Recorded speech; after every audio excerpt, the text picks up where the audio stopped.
Selamat malam. Selamat malam Mbak Nimas, Mbak Anggun. Nggih, selamat malam Pak Dilan. Luar biasa Mbak Anggun semangat. Semangat, semangat, semangat. Mbak Nimas semangat. Semangat Gareng semangat. Semangat. Nggih, alhamdulillah. Nggih, Mbak Nimas, Mbak Anggun.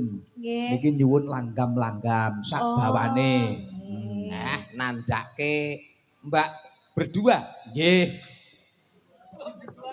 Nggih menika. Para pamirsa, langgamipun napa? Gubuk asmara napa?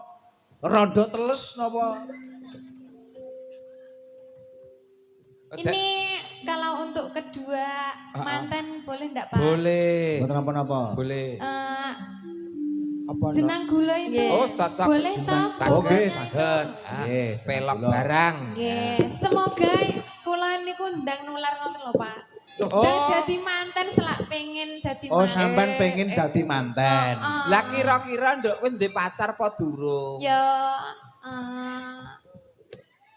Nek dijawab nesu kok, dijawab sing jujur nesu kok sing omah ya. Wong iki kudu jujur ya. Heeh, jujur. lek duwe piye lah ora piye. Lho nek wis duwe ya semoga itu jodohmu. Nek urung duwe paribasan kowe dagangan ditawake.